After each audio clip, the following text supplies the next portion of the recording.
রোববার বাদ এশা মহান মুক্তিযুদ্ধে ঢাকা জেলা গেরিলা বাহিনীর প্রধান ও গণফোরাম সভাপতি মোস্তফা মহসিন মন্টুর প্রথম জানাজায় অংশ নেন রাজনৈতিক নেতৃবৃন্দ ও পরিবারের সদস্যরা। জানাজা শেষে কথা বলেন বিভিন্ন রাজনৈতিক দলের নেতারা। তার চলে যাওয়া রাজনৈতিক অঙ্গনে শূন্যতা হিসেবে দেখছেন তারা। দেশ যখন গণতন্ত্র এবং বলতে পারেন আমাদের গণতান্ত্রিক অভিজাত একটা গুরুত্বপূর্ণ ক্রান্তি লগ্নে, তখন মোস্তফা মহসিন মন্টুকে হারানোর যে শূন্যতা, সেটা কোনোভাবেই সহজে পূরণ হবার নয়। আমরা আজকে বাংলাদেশের রাজনীতির গুরুত্বপূর্ণ একজন ব্যক্তিকেই শুধু হারিয়েছি, ব্যাপারটি এমন নয়, বরং বর্তমানে আমাদের দেশে মুক্তিযুদ্ধের অন্যতম গুরুত্বপূর্ণ যে সংগঠক কয়েকজন আমাদের মাঝে রয়েছেন, তাদের মধ্যে অন্যতম একজনকে আমরা হারিয়েছি। এর আগে সন্ধ্যায় হাসপাতালে মরদেহ দেখতে যান বিএনপি মহাসচিব মির্জা ফখরুল ইসলাম আলমগীর।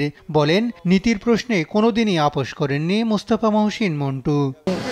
শেষ মুহূর্ত পর্যন্ত তিনি নীতির প্রশ্নে কোনো আপোষ করেন।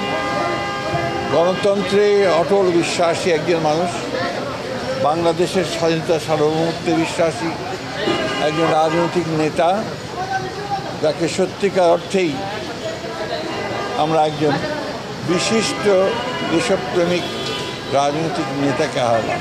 শুধু মুক্তিযুদ্ধই নয়, বরং 70-এর দশক জুড়েই স্বাধীনতা সংগ্রামে সক্রিয় অংশ নিয়েছেন তিনি।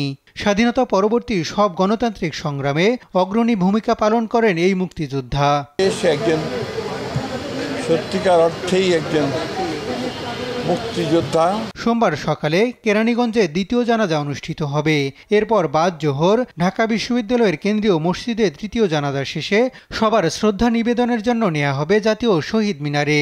রোববার সন্ধ্যায় রাজধানীর একটি হাসপাতালে শেষ নিঃশ্বাস ত্যাগ করেন মোস্তফা মহসিন মন্টু।